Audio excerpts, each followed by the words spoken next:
welcome back to the Art2Life podcast. Today, I thought I'd talk about something that comes up a lot in workshops and with a lot of people I work with. It comes up for me, and it has to do with going bigger. And lots of folks want to take their art bigger, and do more, and as is the case in art as it is in life, a lot of what I'm going to share with you today about how to do this and the problems and the solutions relate to art making, but they also relate to life making. And so here's what I hear. I just got back from workshop, so I have all these notes, and this is something I hear a lot, that people want, they want to go, first of all, they want to go bigger in their art, which of course, we look out in the world and, we see amazing work and the scale of it's so cool, but people also want to get more galleries. They want financial freedom from their art. Whatever the thing is, actually just plug in, just fill in on the dotted line what it is you're trying to move up to. And I think this is helpful. These are some of the problems that I see. There's 3, and some of the solutions that maybe might be helpful for some of you. So they've been helpful for me. Where it shows up, where I see it often is we get going in their art. I see it with artists, right? And they're working. A lot of folks come through our Creative Visionary program. For those of you who don't know, this is a 12-week program. It's launching in the new year in March, beginning of March, end of February. And we work on these smaller boards, these 12-inch by 12-inch boards is what we do in the workshops. And the whole reason for that is it's kind of easier and you can go faster and everything. But people get going and they get success and they don't like what they're doing. They don't like it. And then boom, something comes along and they get excited. And of course, we want to do this bigger. So I want to talk about, and that's sort of how it shows up. And then, so the 3 problems with it, with this getting bigger, has to do more than anything else with your thinking. And so I want to hit these 3 points. The first one being confidence. This will really get in the way, right? So if there's any problems, it's like your car. If your car's kind of needs a tune-up, or if it rattles or something, and you drive really, really fast, like all those problems become bigger. And it's the same thing with your art. When, or even in your life, when you scale up, whatever small little issue was there is magnified, and it becomes really a challenge and often can derail people. So this one, where people are making their work and they come across something they like and they're kind of excited, which is so good, but most of what they're making they don't like. So you've got to be kind of consistently, I believe, being into it, making work that you like, you kind of like, right? You've got to be happy. And this isn't about anybody else or anything like that. Like, it has to be, most people on Instagram love it. This is about you and what you feel. Because if you don't really like it and occasionally you make something you like, doing a bunch of large work that you don't like take it from me, it's not fun. And it will stop you from continuing, which is totally what we don't want. So, and the confidence, if you're not really sure and you're tentative, when you do this larger, it just is magnified. So the solution to this is about taking small steps and staying in this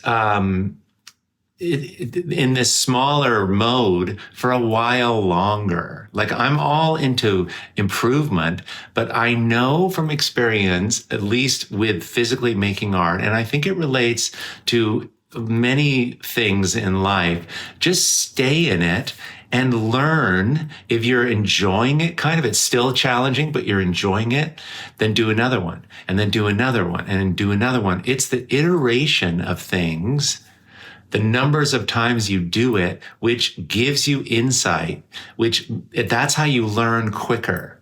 I see this in workshops where someone has a breakthrough and they approach the work differently, and suddenly their thinking's different, and oh my God, I can spot it from across the room, and I'll come up and I'll be like, oh my God, what happened here? And they'll say, oh, well, I thought of it in a certain way, or I just, I used my left hand, or I just tried to make myself have fun. Whatever the thing is, the person, I'm like, okay, don't try and finish this painting now. I want you to start another one. Do what you just did again. And I'll have them do it a few times. This is what you want to do. You want to nail it and learn it. And you learn from iteration. Okay.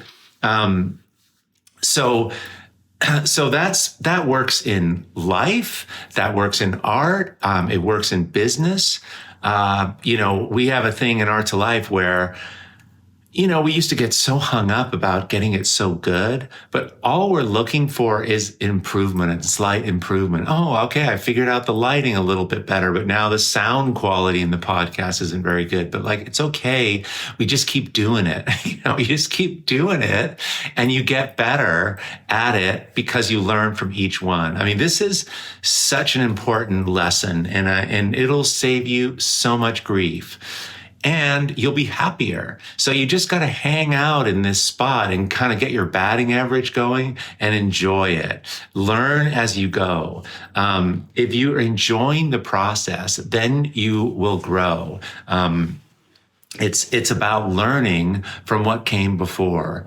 And, being even with this, I mean, art making is such a psychological thing, and it's so about you. And if it's not going well, then everything's not going well. And this is challenges that I've had. Like if my art's not good, or I don't feel worthy in it, or someone said something, it used to just take me out. I mean, I hated that, So I share this from personal experience. Like art is so great, and it can just bring you alive, but it can also just take you out. So, and especially if you're trying to do something like going bigger and making something even bigger, and all the challenges that come with that too soon. Learning from what you've done in a small step is brilliant. I am experiencing this firsthand. We're doing a remodel on our kitchen, and we're redoing the kitchen. And I haven't done a lot. I mean, I've fixed up a lot of houses myself, but I've never hired somebody really to really do it. And doing that right now. And this is an old house I grew up in. I think I've probably shared on this podcast. It was the house I grew up in. It's really, really cool. It's fallen apart. My sister, we inherited this old place, and she's like, you can have it. So there's a lot. It's from 1928, and there's a lot to do on it. And I got so excited. It was like, okay, well, since the guy is here, let's do the kitchen and the middle floor bathroom. And actually all the bathrooms suck. So let's do the upstairs bathroom, the middle floor bathroom, and the downstairs bathroom and the kitchen. That seems like a good amount, and it was ridiculous. Very quickly, all those decisions, trying to just learning how to work with somebody and the builders there. And, you think it's going to be more efficient because you're just doing all of this at the same time. It's not at all, especially if you've never done it before. So very quickly it became the kitchen remodel. And there's one bathroom. We're doing a bathroom, but I even feel like we shouldn't have even done that one bathroom. But the other bathroom, I cannot believe we were thinking about doing that. There's this great saying, because it takes forever, by the way, the more you do and everything, and then it's really expensive, but we needed it in a hurry because we're so uncomfortable. And there's this great saying that it's good, fast, and cheap. They talk about this, especially in remodeling, good, fast, and cheap. And you can only pick two. You can never have all three. You can have, if you want cheap and fast, the quality's going to be really low quality, right? And if it's good, if it's done well, but it's cheap, it takes forever, And if you do it really quickly and it's good, your dream comes true, it'll be expensive. So you can't you can't win on all those fronts, right? But my recommendation is to just try to go slow enough so you can enjoy this and don't take on so much. Just you are winning in this art thing if you are happy. You're just enjoying the process. Believe me, you are going to learn quicker and faster, and it'll be more enjoyable and less expensive if you just wait till you are kind of in it and you're kind of making work you kind of like, right? And obviously, and it's not about other people. It's just, like I remember I would make work and it's like, this is so good. I just made this amazing painting, but I kind of knew in the heart of hearts that actually the other 6, I don't know why this one turned out good, but I made 5 before it that I really didn't like. It's like the one-hit wonder. So something to think about, right? Something to think about that. Okay. So that confidence piece, we need that. That's probably the most important. It really is important. Unconfident, not being confident on a big scale is worse. Trust me. Okay, so the second problem I see, which is kind of interesting, is people think too small. You need to start thinking bigger before you kind of take action, right? This is kind of interesting because it's all about the thinking. We can stay if our thinking is small and we try to go bigger in the physical world.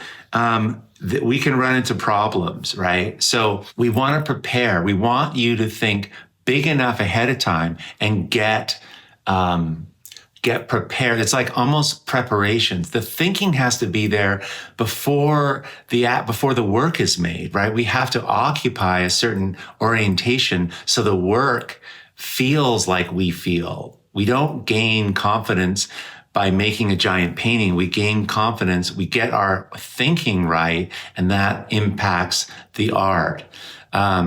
One of my favorite books, actually, it's a business book from an amazing business coach, Dan Sullivan. And he wrote a book called 10X is Easier Than 2X. And he talks about this issue. And it's so interesting because he describes this as a question, like if we want to do a little bit better, right? If we want to do better, we want to scale up our work, or we want to make our life better, or we want to live, financial freedom from our art, or at least have that paid for, that's part of our job or whatever. We tend not to think big enough. And because of that, the steps, knowing what to do, isn't clear, and it doesn't you can't really feel it, right? You're not really sure, well, maybe, I'll work, I'll move my studio. I need a big studio. I'm not sure which one to do first. But what he suggests, which is so brilliant, is that you want to, think bigger. And by the way, this is free, right? You haven't done anything. You're just sitting there thinking, what is it you're really after? When we make our art, it's like, wow, one day, maybe I could sell some art. You might share that with a friend, but inside, you're too scared to say this. It's like, I want to be an artist. I want to crush it in the art world, or I want to make all my money from my art, or I want to double my prices, and it's almost too much to say. But if you can think this way, if you can think almost outlandishly bigger, it reveals holes in your thinking. So, for example, let's say you want to make your art bigger because maybe you could sell it for more, and you want that. You want that financial freedom. But instead of just sort of thinking that, think much bigger, much, much bigger. So what would it look like? What do you really want? Like, I want 5 galleries. I want to be completely self-supported, and I want a 2,000 square foot studio. And that's what I'm thinking, right? All those galleries and I'm making I have this big studio. I'm making these giant paintings, and I'm doing this all the time, and I'm supplying these galleries. So the question becomes, what would you and your life have to be like to make that true? And you realize, well, I got to have a bigger studio, right? And I got to be so supremely confident to pull that off. I can't even be doing that other job I'm doing, right? Like, I would have to stop doing certain things that maybe I would not have given up if my thinking was like a third as small. So suddenly the path to this bigger vision is more clear, right? The goal, having that giant goal, helps you determine the process. Isn't that brilliant? So maybe what the next step is that you move out of that little bedroom and you move into a bigger studio. Now, obviously, maybe you can't go to a giant one right now, but maybe that's the next step, instead of maybe trying to do a larger painting in the bedroom. You know, it's like, what would that life be look like for you to do this? You have to think it first, and for it to happen. And so you need the steps. Taking too small of steps or doing something for too long that's actually not that helpful will be confusing, and you spin your wheels. You don't make progress. So we never think big enough. So this is an invitation at save money. This doesn't cost anything. This is what I love. You haven't bought any materials yet. You're just sitting in that bedroom or wherever you are. But I want you to ask yourself, who would I have to be? What would have to change? What would my life have to look like to have the dream come true? And then kind of back into it. And I promise you, the steps, it will make evident what actually needs to happen.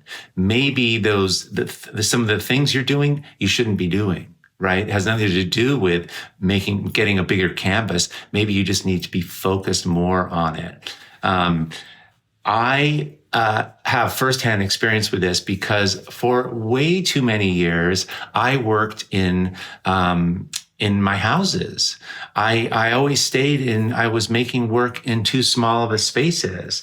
I just never thought it through. And I thought that if I just started making bigger work, and everyone loved the bigger work, then I would get a bigger studio, because then I could kind of justify it in a way.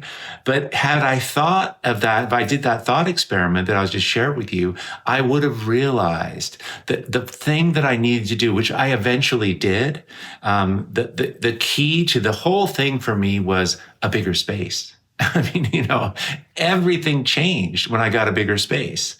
That was the smart move. Unfortunately, I spent 10 years trying to figure that out. I wish I had known this beforehand. So I hope that makes sense, right? It's kind of amazing that we can be more prepared, and the preparation is free. It's about your thinking. It's always about the thinking. And this is something that I teach in all our programs. And really, it's the philosophy, the approach that Art2Life uses, that we get your internal compass dialed in. We get you feeling amazing. And then the work shifts. That is the fastest way I can coach people to making their best art and their best life and their best business. It all comes together. And what I love about it is that it's super inexpensive to do it this way because it doesn't cost anything to think. So that's the kind of the second one. So we've gone over this confidence piece. That's the biggest one, right? And then going over this, maybe the problem or something we got to get you going on before you start making some big things, doing these giant things, getting in motion with it is upgrade your thinking. The thinking's too small. With too small a thinking and trying to be big and make big things, it's not congruent. Okay. All right. So now the third one is not knowing why. We think that, oh my God, if I just made my art bigger, much bigger, like such and such that I see out there, that I'll be more successful. But you need to know why you're doing this. Why? And I know that the process of making art reveals that. But if you're confused at all, if you feel like just me asking that question, why are you making your art? What is it? What is that? We want to have a sense of it. Maybe you have never even thought about it. Maybe you just make it because you enjoy it, right? But we got to know why. And there's no right answer for this, but this lack of having thought about it, if you're at all hesitant and kind of confused a little, when you go bigger, it gets more confusing.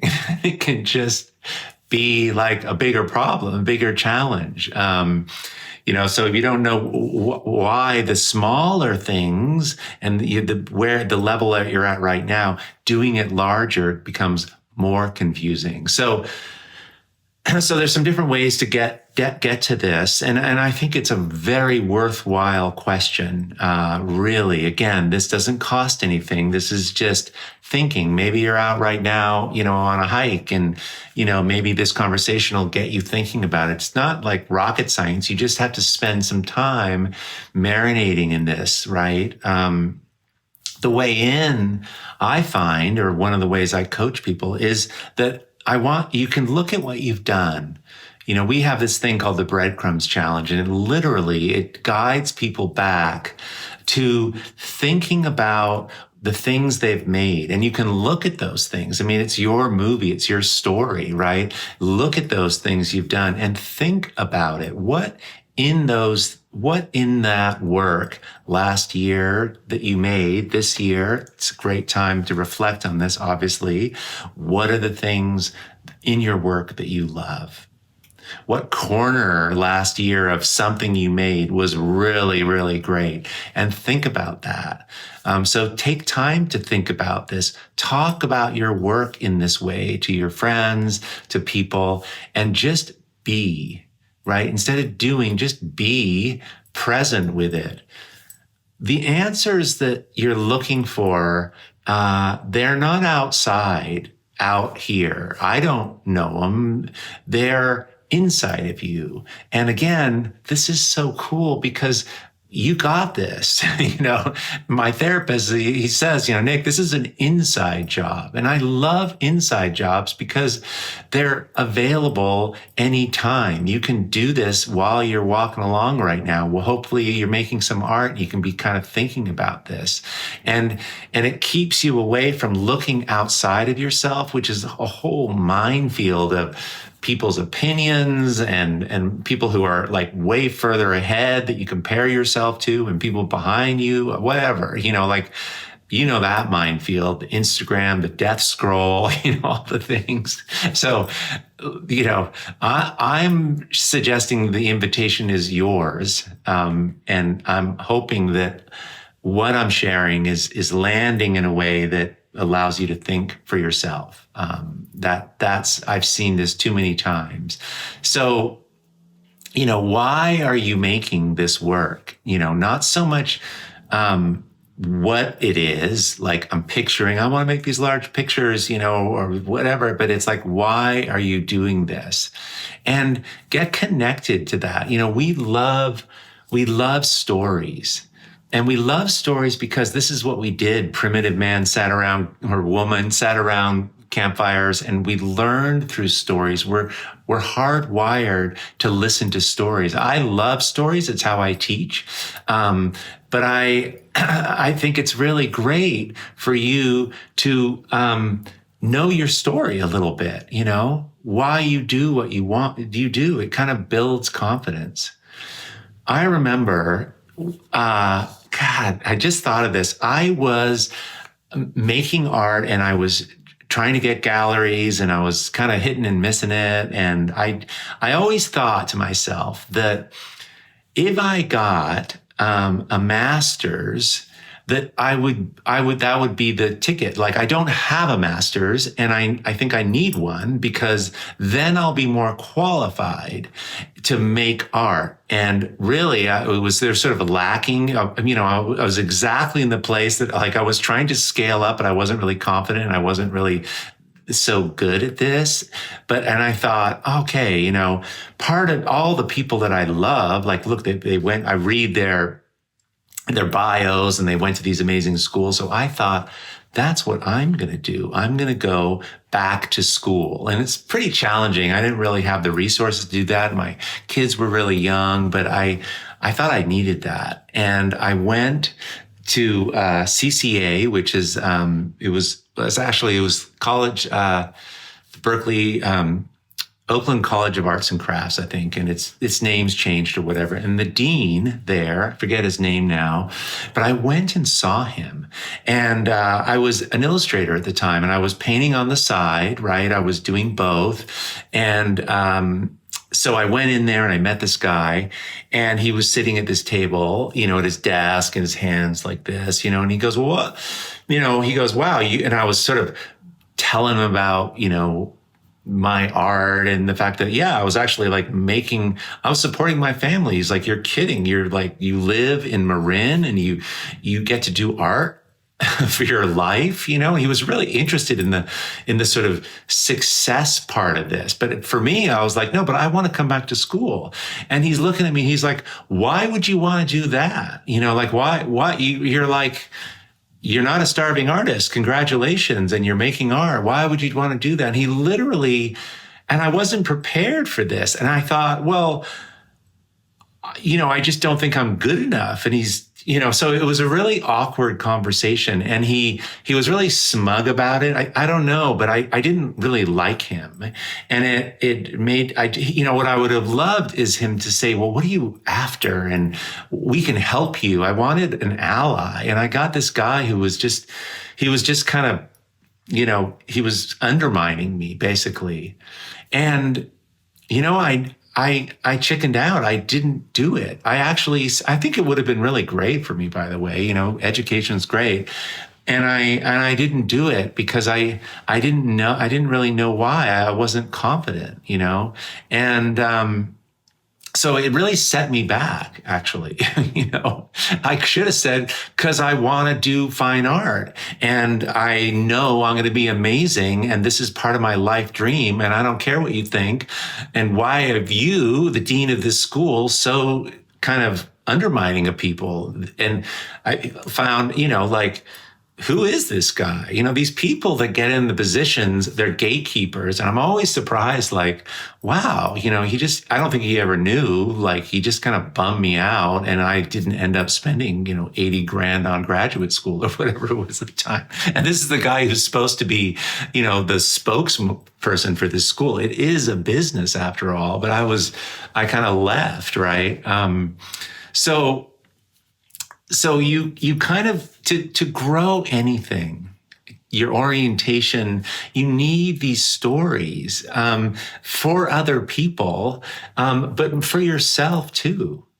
What we're talking about a little bit is purpose, right? This is kind of the fire that you need, a bit of a vision for yourself, that when things get kind of like, Oh my God, art supplies are so expensive and I haven't sold anything. You can think back to like, yeah, but the vision is I'm going to be in that big studio, or I'm going to do this for my life and career. And I picture myself, doing these amazing paintings, right? So don't worry so much about right now. It's hard because the vision's so incredible.